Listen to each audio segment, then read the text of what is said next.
How to get the GCF and the LCM? Yan ang pag-uusapan natin ngayong araw. Manood, makinig, mag-enjoy at matuto.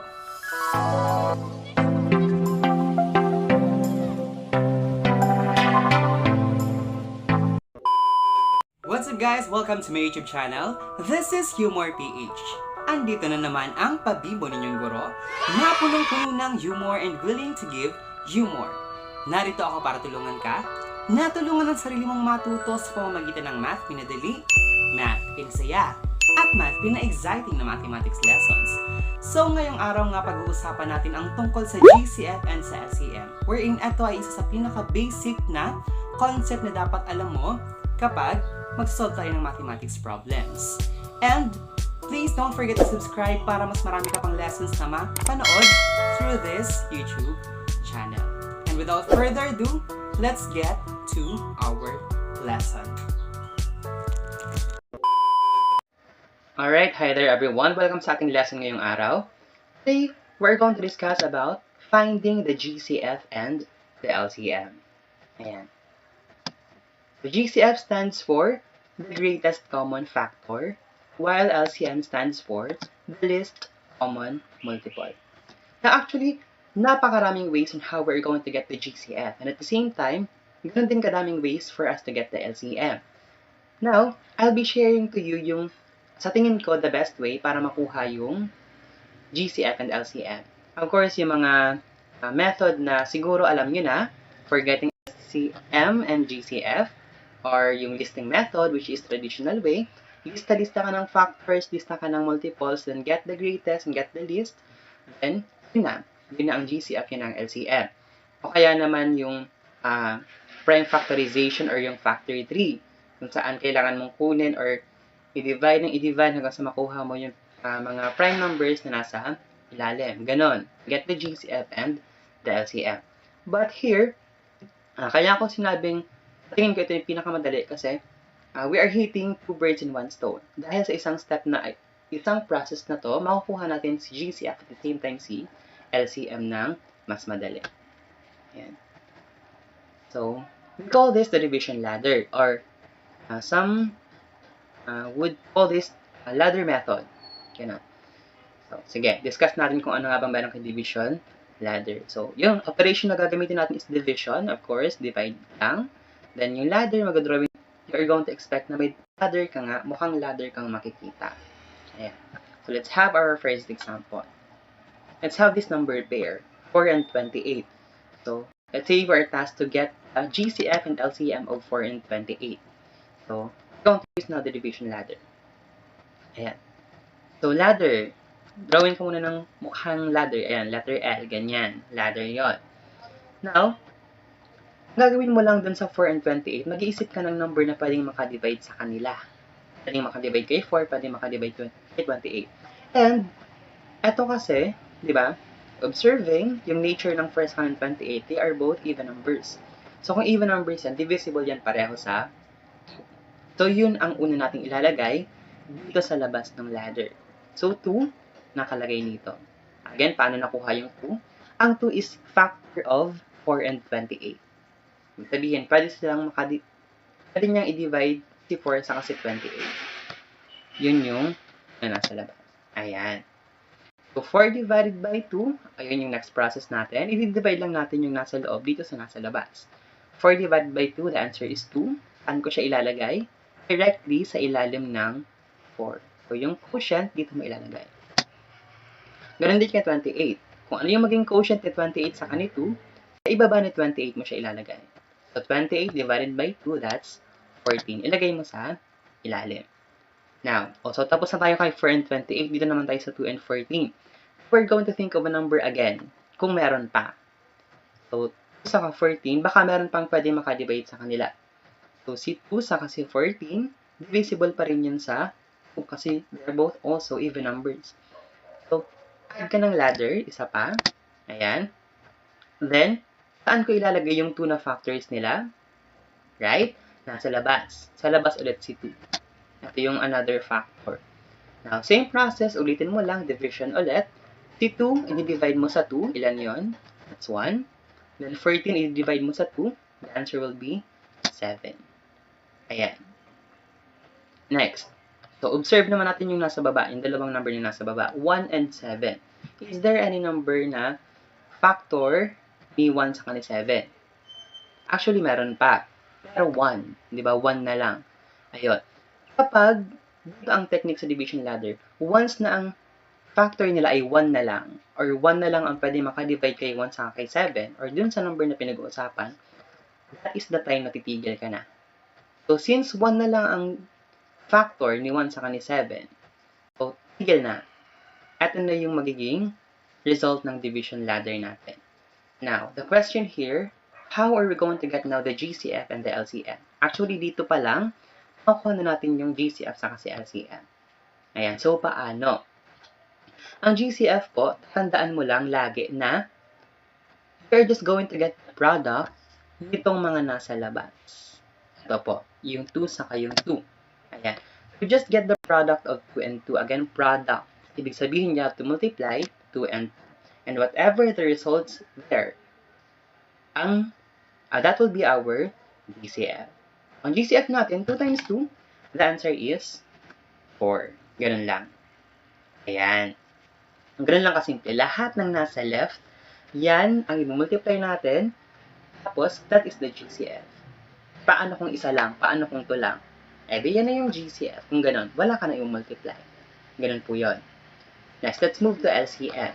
So, LCM, paano naman gagawin yun? So, kung si GCF yung nasa left lang, sa LCM medyo marami siya. So, sa LCM, ganito yun. You are also going to get the product itong lahat ng nasa labas. Again, hindi na itong nasa loob. Lahat po ng nasa labas ng ladder. Multiply natin si 2 times 2, tapos times 1 pa, tapos times 7. Hanggang sa makuha natin yung pinaka-product, and that would be the LCM. Okay, let's try. 2 times 2, that's 4. Then 4 times 1, that's 4 again. Then 4 times 7, that's 28. So, that would be our LCM. Now, para mas madali mo matandaan kung paano gagawin sa LCM, tignan mo itong naka-oval na yan, di ba? Parang letter L na rin siya, di ba? Pag ganon. Kukunin mo yung product ng pa-letter L para makuha si LCM. Again, si GCF yung nasa left lang. Si LCM, lahat ng nasa labas. Letter L. Lahat, labas. Ganun po ang LCM. So, we have now the GCF. At the same time, we have now the LCM. GCF is 4, LCM is 28. Alright, sige, let's have another example para mas makuha natin yung process. Okay, let's have this number pair, 20 and 90.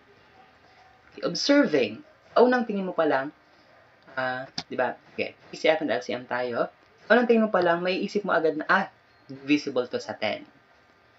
Now, kung mabilis ka na, kung magaling ka na, pwede mong gawin yon. But since I'm discussing the concept here, kailangan po kasi yung mga number na nasa labas dito ay mga prime numbers. Or yung number, kung sinabing prime, wala siya ibang factor kundi yung 1 saka yung number itself. Ganun po yung ibig sabihin ng prime. So, by concept, ang division ladder, ganun talaga. Lahat dapat ng ilalagay mo dito sa left ay mga prime numbers lang. Yung 10 po kasi ay hindi prime.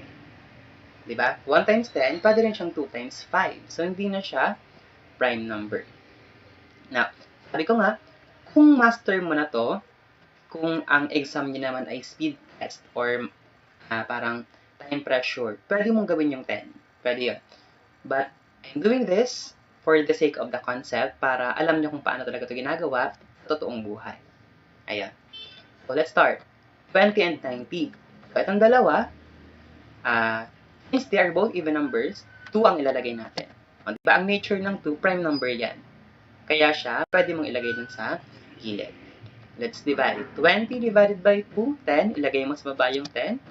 90 divided by 2, 45. Ilagay mo sa baba yung 45. Now, observe natin. Si 10 sa kasi 45, meron pa bang pwede makadivide na number? Na prime. And 45, yes. 5. Ayan. And 5 is a prime number. So, ilabas mo si 5. Then, 10 divided by 5, the answer there will be, ilagay mo ulit sa ilalim ni 10. 45 divided by 5, that's 9. Ayan. So, next 2 sa kasi 9. Is there any number or factor nila na pwede makadivide? Meron. Pero ano na lang? 1. So, kapag 1 na yon, tapos na tayong mag-division ladder. Ano po kasi ang problema kapag 1? Kapag nilagay mo pa si 1. Kasi nagdagdag ka ng ladder dito, tapos may 1 din sa gilid. Ano mangyayari? 2 divided by 1, 2 ulit. 9 divided by 1, 9 ulit. Paulit-ulit yan. Hanggang mapagod ka, 1 at 1 pa rin ang lalabas. Kaya tigil na talaga. Kapag 1 na yung GCF or yung factor, tapos na ang process ng division ladder. Ayan. Again, how do we get the GCF? Multiply or get the product of the number on the left. The numbers on the left. That's 2 and 5. So, multiply natin si 2 and 5. 2 times 5, that is 10. So, that's the GCF. Then, for the LCM, lahat labas. Lahat labas, letter L. Lahat ng nasa labas, yun yung multiply natin. 2 times 5 times 2 times 9. So, let's get the product. 2 times 5, 10. 10 times 2, 20. 20 times 9, that's 180. So, the LCM there will be 180. So, there. We have now the GCF and we'll have now the LCM. Ayan. Ganun lang po ang division ladder. I hope you understand na. Okay, let's have our humor drill now. So, I'll give you 4 items to answer. And, if ever na nagbigay na ako ng sagot tapos hindi ka patapos, feel free to pause the video.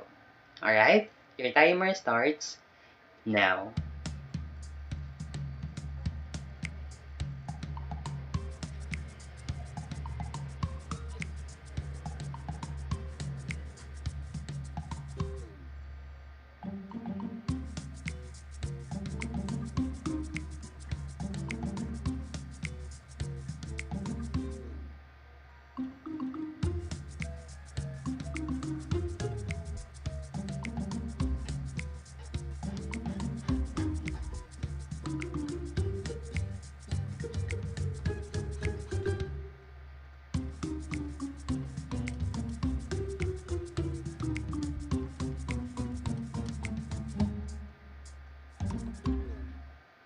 Alright, time is up.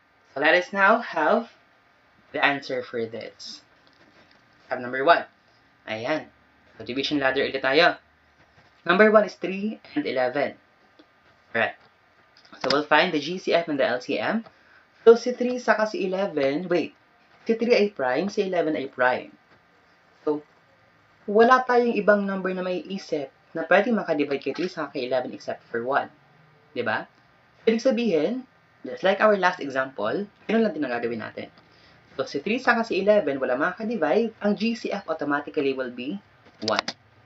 And how do we get the LCM kapag ganyan ang case? Correct. Multiply lang natin. 3 times 11, so we'll have 33. Ayan. So, that's the answer for number 1. Let's go to number 2. 28 and 42. Ayun. So, sa unang tingin, pwede mo siyang, kung master mo na to, pwede mo maisip na 14 yan. Pwede mo siyang i-divide sa 14. Pero kapag speed test, do that. Pero kung hindi naman, follow the concept. Kung paano talaga siya dapat na solve. Ayun. So, pwede siya sa 2. Kasi even number sila. Right? Okay. Ayan. Get the GCF and the LCM. So, the first factor there is 2. So, si 2, ganyan. Alright. Tapos, divide natin. 28 divided by 7. 14. Ayan. Ibaba si 14. 43 divided by 2. 21. Ayan. Next. Si 14 sa 21, is there any number na pwede makadivide sa kanila? Yes. 7. Divisible to para sa 7. So, ladder ulit. Ilabas si 7. Divide si 14 kay 7 will have 2. Divide si 21 kay 7 will have 3. Then last one, 2 and 3. Is there any number that could divide 2 and 3? Wala na, except for 1. So, tapos na po ang ladder natin. So, let's have GCF already. GCF, yung mga nasa left. Multiply natin yung mga nasa left. 2 and 7. That's 2 times 7, so we'll have 14. Right? Okay, then LCM, labas, lahat. Ayan, L, labas, saka lahat. Multiply natin. 2 times 7 times 2 times 3. So let's do that. 2 times 7 is 14. 14 times 2 is 28. 28 times 3 is 84. So that's our LCM. Ayan. So that's for number 2. GCF is 14, LCM is 84. Okay. So ito napansin ko. Baka maisip nyo rin, or baka tumatakbo rin to sa isip ninyo, or question to sa isip ninyo, Sir, pwede po bang 7 ang mauna? Tapos followed by 2. Ano yun? Pwede naman yun. Kasi lalabas pa rin itong mga numbers na ito na nasa labas. So, kung 7 ang mauna, for sure ang lalabas na pangalawa ay 2. Ganun po yun. So, pwede yun. Huwag matatakot kapag 7 ang una mong naisip. Okay. Tab number 3. 60 and 150. Sa unang tingin na naman, kung ikaw ay nagmamadali, matali ka, or pabilisan yung ng teacher, gawin mong 10 yan. Pwede yan. Gawin mong 30 yan. Kung kaya mo siyang maisip. Yan. Kung hindi naman, follow the concept. Kasi ito talaga yung tamang gagawin. GCF and LCM. Ayan. So, let's start with 60 divided by 2. That's 30. 150 divided by 2. That's 75. Next.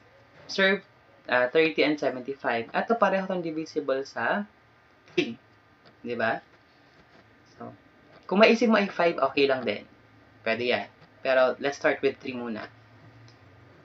Okay, para pataas yung pattern natin dito. So, 3. 30 divided by 3, the answer is 10.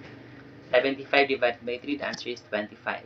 Okay. O, diba? Lumabas din naman si 5. Kasi ang factor nito sa kanila 35 is 5. So, divide mo yan kay 5. So, 10 divided by 5 will have 2. 25 divided by 5 will have 5. Ayan. Is there any factor pa nito sa kanila 5 except for 1? Wala na. So, since 1 na lang yon, okay na. Tapos na. So, GCF lahat ng nasa left. This time, 3 ang multiply natin for GCF. So, that's 2 times 3 times 5.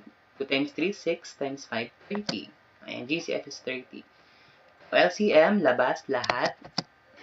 Yan, labas, letter L, lahat. Okay, lahat may multiply. So, 2 times 3 times 5 times 2 times 5. Isahin natin, 2 times 3 is 6. 6 times 5 is 30. 30 times 2 is 60. Times 5 is 300. So, the LCM there will be 300. Ayan. Last one. 4 and 8. Okay, tatlong numbers na ang kukuhanan natin. Same process lang din naman. Okay, get the GCF and the LCM. So, ladder, medyo mahaba kasi tatlo na nga. So, ano yung numbers na pwede makadivide kay 2, 4, and 8? Very good. So, divide natin lahat. 2 divided by 2 is 1. 4 divided by 2 is 2. 8 divided by 2 is 4. So, is there any number na makakadivide kay 1, 2, and 4 at the same time? Wala. Except for 1. So, kapag ganun, stop na tayo. Okay. So, GCF, isang number lang yung nasa left. That's 2. Ayan. Next, for LCM. Now, ito yung challenge sa atin. Ito. If your answer is 16, that's incorrect. Okay, but don't worry kung nagkamali ka dyan. That's fine. Kasi, merong ibang gagawin kapag tatlo na yung numbers o kaya meron pang dalawang numbers na pwedeng i-divide or dalawang numbers na meron pang factors. And, sikreto muna yan ngayon. And if you want to know what's the answer for this problem, magkita-kita tayo for our next video. Yan ang pag-uusapan natin for our next lesson. Paano gagawin yung LCM kapag may mga number pa pala na pwedeng kuhanan ng factor. Ayan. So, thank you so much. I want to hear your scores down below. Comment mo yan sa comment section natin. And I want to see you in our next lesson para i-discuss natin yung LCM. In our next video, bye-bye. There you go. Thank you so much for watching, guys. I hope you enjoyed and learned something today. And please don't forget to share this to your friends and mag-subscribe kayo sa channel na to para marami pa tayong pag-usapan na mathematics lessons. Don't also forget that you deserve more, you can learn more, and you can be more. Hashtag Humor PH. Bye-bye! See you in our next video.